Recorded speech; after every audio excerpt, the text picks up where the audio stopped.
আজকের ক্লাসে আমরা বিভিন্ন ধরনের কোয়ান্টাম মেকানিক্যাল অপারেটর নিয়ে আলোচনা করব। তো আমাদের এই বিভিন্ন ধরনের কোয়ান্টাম মেকানিক্যাল অপারেটরগুলির মধ্যে হচ্ছে ফার্স্ট হচ্ছে মোমেন্টাম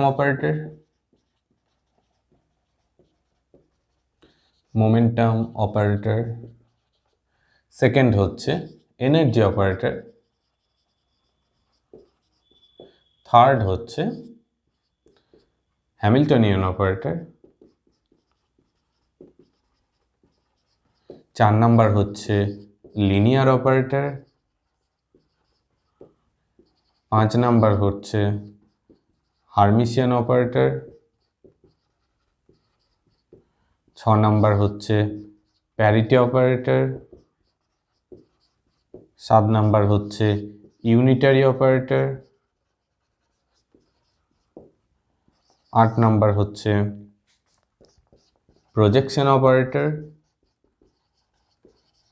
এবং 9 নাম্বার হচ্ছে ডেনসিটি অপারেটর। তো এই 9 ধরনের অপারেটর নিয়ে আমরা আলোচনা করব।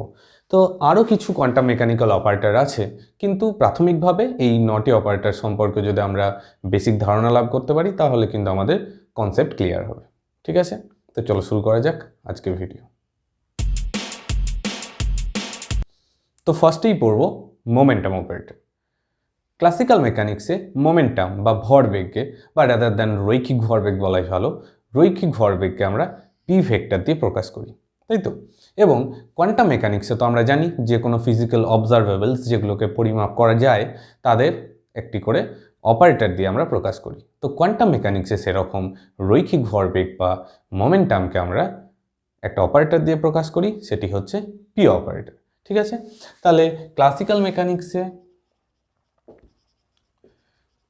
ক্লাসিক্যাল মেকানিক্স যে মোমেন্টাম বা লিনিয়ার মোমেন্টাম সেটাকে আমরা কিভাবে প্রকাশ করি সেটা হচ্ছে পি ভেক্টর দিয়ে। ঠিক আছে, আমরা আলোচনা করছি মোমেন্টাম অপারেটর নিয়ে।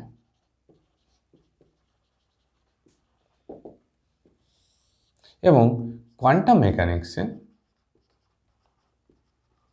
আমরা তো জানি যে কোনো ফিজিক্যাল অবজারভেবলসের একটি করসপন্ডিং অপারেটর থাকে। তো এই মোমেন্টাম অপারেটরটা কীরকম? মোমেন্টাম অপারেটরটাকে আমরা প্রকাশ করি পি অপারেটর দিয়ে। ঠিক আছে, এবং এই পি অপারেটর ইকুয়ালস টু হচ্ছে minus I H cut del. আমরা জানি ডেল হচ্ছে একটি অপারেটর, যেখানে ডেল হচ্ছে I cap del del X plus J cap del del Y plus K cap del del Z. ঠিক আছে, তাহলে এটাই হচ্ছে ডেল অপারেটর। এবং কোয়ান্টাম মেকানিক্সে মোমেন্টাম অপারেটরের এক্সপ্রেশন হচ্ছে এটা। ঠিক আছে, এবং ক্লাসিক্যাল মেকানিক্সে আমরা মোমেন্টামকে বা লিনিয়ার মোমেন্টামকে একটা ভেক্টর দিয়ে প্রকাশ করি। ঠিক আছে, তো এই লিনিয়ার মোমেন্টাম বা মোমেন্টাম অপারেটরকে চলো আর একটু ক্লিয়ারলি বা খুব ভালোভাবে রিয়েলাইজ করা যায়। তার জন্য আমরা ফার্স্টে কি করছি, একটি ফ্রি পার্টিকেল ওয়েভ ফাংশন নিচ্ছি। ঠিক আছে, তো একটি ফ্রি পার্টিকেল ওয়েভ ফাংশন কীরকম হয়? একটা ফ্রি পার্টিকেল ওয়েভ ফাংশন বা তরঙ্গ ফাংশন আমরা ধরে নিচ্ছি সাই, এর পজিশন হচ্ছে আর এবং টি টাইমে আমরা এই পজিশনটা মেজার করছি। তাহলে এই সাই আর টি বা ওয়েভ ফাংশনের মধ্যে সমস্ত ইনফরমেশনই আছে। তো এটাকে আমরা এইভাবে রিপ্রেজেন্ট করি, একটা ফেজ পার্ট ইন্টু যে অ্যাম্পলিটিউড পার্ট ইন্টু একটা ফেজ পার্ট, সেটা হচ্ছে i wave vector k dot position minus omega t. ঠিক আছে, যেখানে কে হচ্ছে ওয়েভ ভেক্টর, আর হচ্ছে পজিশন, ওমেগা হচ্ছে অ্যাঙ্গুলার ফ্রিকোয়েন্সি এবং টি হচ্ছে টাইম। আচ্ছা, তো আমরা জানি মোমেন্টাম ভেক্টর ইকুয়ালস টু হচ্ছে এইচ কাট ইন্টু কে যে ওয়েভ ভেক্টর, এবং এনার্জি ইকুয়ালস টু হচ্ছে এইচ কাট ইন্টু ওমেগা। তাহলে আমি এখান থেকে বলতে পারি k vector equals to p vector by H cut এবং ওমেগা ইকুয়ালস টু বলতে পারি ই বাই এইচ কাট। ঠিক আছে, তাহলে এটাকে যদি পি এবং ই এর টার্মে লিখি তাহলে সাই আর টি ইকুয়ালস টু কত হচ্ছে? সাই আর টি ইকুয়ালস টু হচ্ছে e to the power i v vector dot r vector minus e t by H cut. ঠিক আছে, এবার এই ইকুয়েশনে বোথ সাইডে আমি এই ডেল অপারেটর দিয়ে অপারেট করছি, অপারেটেড বাই ডেল অপারেটর। তাহলে এটা কীরকম হবে? এটা হবে del of Sai R T equals to a into del of e to the power I p vector dot r vector minus et by h cut। ঠিক আছে, তাহলে এটাকে আমরা সিম্পলিসিটির জন্য সাই আর কমা টিকে সাই দিয়ে রিপ্রেজেন্ট করছি। ঠিক আছে, তাহলে এটা কি হয় দেখা যাক। তাহলে লেফট হ্যান্ড সাইডটা অ্যাজ ইট ইজ থাকছে, মানে হচ্ছে ডেল অফ সাই আরটিকে আমরা সিম্পলিসিটির জন্য সাই দিয়ে রিপ্রেজেন্ট করছি, equals to A as it is থাকলো। তো ডেল ইকুয়ালস টু তো হচ্ছে বললাম I cap del del X plus J cap del del Y plus K cap del del J. তাহলে এটা দেখতেই পাচ্ছি পজিশন বা স্পেসের রেসপেক্টে ডেরিভেটিভ হচ্ছে। তাহলে এখানে আর এর ডেল ইকুয়ালস টু হচ্ছে আর এর রেসপেক্টে এটা ডেরিভেটিভ। তো সেটা যদি করি তাহলে আমরা পাচ্ছি i by H cut into p vector into এটার ডেরিভেটিভ এটাই হবে। তাহলে আমরা এটা বলতে পারি যে e to the power i p vector dot r vector minus e t by H cut. ঠিক আছে, তো এই এ এবং e to the power i into p dot r minus e t by H cut এটা ইকুয়ালস টু হচ্ছে wave function psi. তাহলে এটাকে আমরা লিখতে পারি equals to I by H cut P vector into psi. ঠিক আছে, এটা হচ্ছে del of psi equals to. তো এই ডেল অফ পি এটা মানে হচ্ছে এরকম আমরা বলতে পারি যে শুধুমাত্র পি ভেক্টর এটা ইকুয়ালস টু হচ্ছে কি না P X I cap plus P Y J cap plus P Z K cap. ঠিক আছে, এটা হচ্ছে সাই, আর এদিকে আছে ডেল অপারেটর সাই। ঠিক আছে, তাহলে এটাকে যদি আমি ক্রস মাল্টিপ্লাই করি তাহলে এটা চলে আসছে দেখছি H cut by I del psi equals to এটা দেখো একটা অপারেটরের মতো বিহেভ করবে, কারণ এটা সাইয়ের ওপর অপারেট করছে। তো এটাকে আমি তখন অপারেটর সাইন দিচ্ছি। ঠিক আছে, মোমেন্টামকে আমরা অপারেটর সাইন দিচ্ছি, কারণ মোমেন্টাম দেখছে এখন এই সাই ফাংশনের ওপর অপারেট করতে পারে। ঠিক আছে, তাহলে এটা ইকুয়ালস টু হচ্ছে আইকে যদি আমি নিউমারেটরে নিয়ে যাই তাহলে মাইনাস হয়ে যাচ্ছে, তাহলে minus I H cut del psi equals to P operator psi. তাহলে বোথ সাইড থেকে যদি সাইকে ক্যান্সেল করি তাহলে আমরা দেখতে পাচ্ছি যে পি অপারেটর ইকুয়ালস টু কত আসছে minus I H cut del. ঠিক আছে, এটাই আমরা ফার্স্টে লিখেছিলাম, আর এটাই হচ্ছে মোমেন্টাম কোয়ান্টাম মেকানিক্সে মোমেন্টাম অপারেটরের এক্সপ্রেশন। ঠিক আছে, তাহলে এই হচ্ছে কোয়ান্টাম মেকানিক্সে মোমেন্টাম অপারেটর, মানে minus I H cut into del operator. ঠিক আছে, এবং এই মোমেন্টাম কোনো অপারেটর কোনো ওয়েভ ফাংশন বা কোনো স্টেটের উপর যদি অপারেট করে তাহলে আমি এই মোমেন্টামের একটা আইগেন ভ্যালু পাবো, সেটা কি বলবো ওই স্টেটে বা ওই ওয়েভ ফাংশনের জন্য মোমেন্টামের ভ্যালু। ঠিক আছে, এবার দেখব মোমেন্টাম অপারেটরের প্রপার্টিজ। ঠিক আছে, তাহলে প্রপার্টিজ অফ মোমেন্টাম অপারেটর।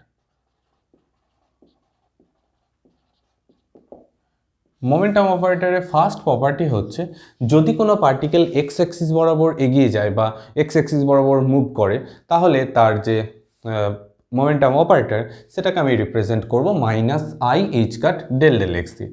ঠিক আছে, তাহলে when a particle is moving, একটা পার্টিকেল মুভ করছে অ্যালং এক্স অ্যাক্সিস, ঠিক আছে, তখন তার মোমেন্টাম অপারেটরকে আমরা পিএক্স দিয়ে ডিনোট করব এবং সেটা ইকুয়ালস টু হবে minus I H cut del del X. ঠিক আছে, কোনো পার্টিকেল যদি ওয়াই অ্যাক্সিস বরাবর মুভ করে তাহলে সেটাকে আমরা কি বলবো p y operator equals to হচ্ছে minus I H cut del del y. ঠিক আছে, সিমিলারলি পি জেড যে z component of momentum operator সেটা হবে ডেল ডেল জেড। মানে মোট কথা আমরা বলতে পারি পি জে ইকুয়ালস টু হচ্ছে I minus I H cut del del X of J. ঠিক আছে, তাহলে এটা হচ্ছে মোমেন্টাম অপারেটরের ফার্স্ট প্রপার্টি। সেকেন্ড প্রপার্টি হচ্ছে যেই মোমেন্টাম অপারেটর এটা হচ্ছে একটি হারমিশিয়ান অপারেটর। ঠিক আছে, আর কোয়ান্টাম মেকানিক্সে সমস্ত অপারেটরই হচ্ছে হারমিশিয়ান। এই হারমিশিয়ান অপারেটর কি সেটা আমরা কিন্তু পরের ক্লাসে জানবো। ঠিক আছে, তাহলে momentum operator is a Hermitian operator.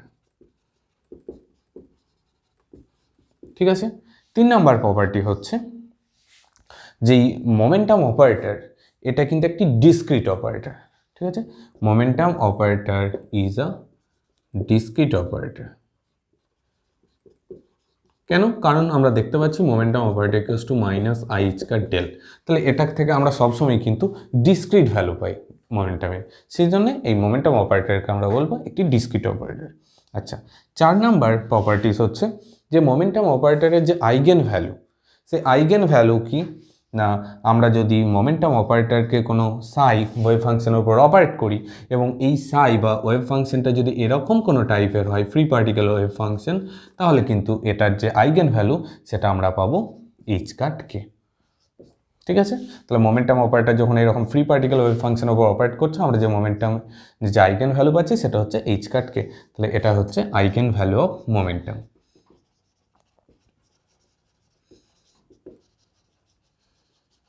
ঠিক আছে, আর লাস্ট বা 5 নাম্বার একটা প্রপার্টি আছে, সেটা হচ্ছে এই মোমেন্টাম অপারেটরের একটি ম্যাট্রিক্স রিপ্রেজেন্টেশন আছে।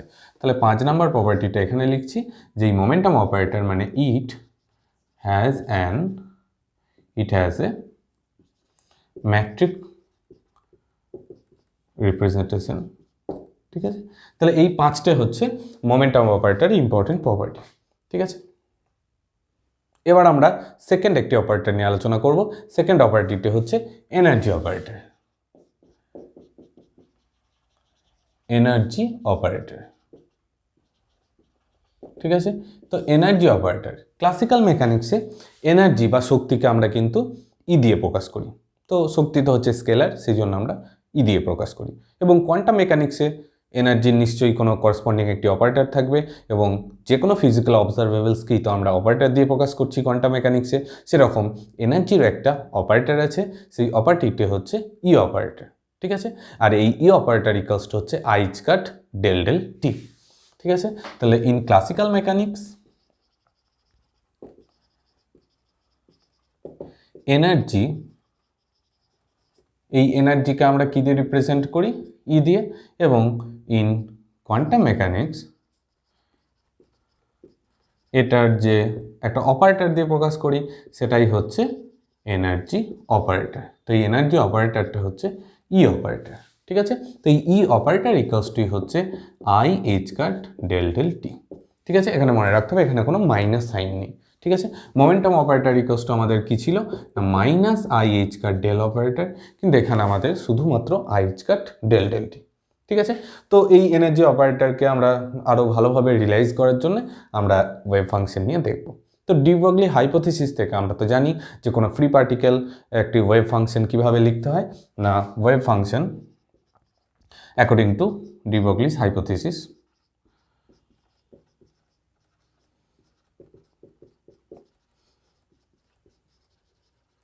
আমরা কি বলতে পারি? একটা ওয়েভ ফাংশন নিচ্ছি, সেই ওয়েভ ফাংশনটা কি না সাই আর পজিশনে টি টাইমে যদি নিই, একটা অ্যাম্পলিটিউড পার্ট নিচ্ছি ফার্স্টে, এবং ফেজ পার্টটা হচ্ছে e to the power i k vector dot r vector minus omega t. ঠিক আছে, তো আমরা জানি যে ফ্রি পার্টিকেলের যে মোমেন্টাম সেটা ইকুয়ালস টু হচ্ছে এইচ কাট কে, এবং এনার্জি সেটা হচ্ছে এইচ কাট ওমেগা। তাহলে এই ভ্যালু মানে কে এবং ওমেগার ভ্যালু যদি এখানে পুট করি, তাহলে আমরা কি পাচ্ছি? এ ই টু দি পাওয়ার আই, কে এর ভ্যালু হচ্ছে পি বাই এইচ কাট, তাহলে পি বসালাম এখানে এবং এইচ কাটটা বাইরে ডিভাইডেড বাই করে দেবো, minus omega, omega equals to হচ্ছে ই বাই এইচ কাট, তাহলে এখানে ই বসালাম এবং এইচ কাটটা আমরা বাইরে ডিভাইড করে দিচ্ছি। ঠিক আছে, এবার তাহলে এটা ইকুয়ালস টু হচ্ছে সাই আর টি। আমরা সিম্পলিসিটির জন্য সাই আর টিকে এবার থেকে সাই লিখবো। তাহলে এবার বোথ সাইডে বলছি, আগে যেমন মোমেন্টাম অপারেটর বের করার সময় বোথ সাইডে ডেল অপারেটর দিয়ে অপারেট করেছি, এখন বলছি টি এর রেসপেক্টে ডেরিভেটিভ বা ডিফারেন্সিয়েট করছি। তাহলে ঠিক আছে, তাহলে with respect to t differentiating both side, তাহলে differentiating both side with respect to t. ঠিক আছে, তাহলে দেখা যাক কী পাই। তাহলে এখানে আমরা দেখতে পাচ্ছি ডেল সাই ডেল টি, আমরা সিম্পলিসিটির জন্য সাই আর টিকে শুধুমাত্র সাই দিয়ে লিখছি। ঠিক আছে, equals to del del t of টোটালটা এ ইন্টু টি দেওয়ার i p vector dot r vector minus e t by H cut. ঠিক আছে, তাহলে এটা ডেরিভেটিভ করে কি পাবো? এটা আমরা উপরে লিখছি। তা লেফট হ্যান্ড সাইডটা অ্যাজ ইট ইজ থাকছে ডেল সাই ডেল টি, এবং ডান দিকটা আমরা পাচ্ছি এ কনস্ট্যান্ট, এবং এটা ডেরিভেটিভ হবে e to the power i p vector dot r vector minus e t, ওমেগাকে এই দিয়ে রিপ্রেজেন্ট করেছি, বাই এইচ কাট ইন্টু এটার আবার ফার্দার ডেরিভেটিভ হবে, তখন দেখো আমরা পাচ্ছি minus i by H cut into e. ঠিক আছে, তাহলে এটা এরকম দাঁড়াচ্ছে, এটা ইকুয়ালস টু তো আমরা দেখতে পাচ্ছি a into E to the power i K into এটা ইকুয়ালস টু হচ্ছে সাই, তাহলে এটার ভ্যালু হচ্ছে সাই এবং এটা থাকছে minus I H cut E into psi. ঠিক আছে, এটা ইকুয়ালস টু হচ্ছে ডেল সাই ডেল টি। তাহলে আমি যদি এটাকে ক্রস মাল্টিপ্লাই করি তাহলে পাচ্ছি কি যে minus H cut by I del del psi del T equals to হচ্ছে ই সাই। ঠিক আছে, তো আইকে যদি নিউমারেটরে নিয়ে যাই তাহলে মাইনাস আই হচ্ছে, অলরেডি মাইনাস আছে প্লাস হয়ে যাচ্ছে, তাহলে হচ্ছে I H cut del psi del T equals to হচ্ছে ই সাই। ঠিক আছে, তাহলে এখান থেকে আমরা ক্লিয়ারলি বলতে পারি যে এটাকে তখন অপারেটর দিয়ে রিপ্রেজেন্ট করবো, যেহেতু এটা একটা ওয়েভ ফাংশনের উপর অপারেট করতে পারে, তাহলে এটাকে আমরা বলতে পারি ই অপারেটর ইকুয়ালস টু কি পাচ্ছি I H cut del del T, মানে টি এর রেসপেক্টে ফার্স্ট ডেরিভেটিভ। ঠিক আছে, তাহলে এই হচ্ছে এনার্জি অপারেটর। এবং এনার্জি অপারেটর কোনো ওয়েভ ফাংশনের উপর যদি অপারেট করে আমরা সেই মানে ওই সিস্টেমে যেটা এনার্জি সেটা পেতে পারি। তাহলে এই হচ্ছে এনার্জি অপারেটর। তো আমরা আজকের ক্লাসে মোমেন্টাম অপারেটর এবং এনার্জি অপারেটর নিয়ে আলোচনা করলাম। তো নেক্সট ক্লাসে আমরা আলোচনা করব হ্যামিল্টনিয়ান অপারেটর, হার্মিশিয়ান অপারেটর এবং বিভিন্ন ধরনের যে প্যারিটি অপারেটর আছে সেই সব অপারেটর নিয়ে। ঠিক আছে, তো আশা করি আজকের ক্লাস খুব ভালোভাবে বুঝতে পেরেছো। তো থ্যাংক ইউ ফর ওয়াচিং, দেখা হচ্ছে পরের ভিডিওতে।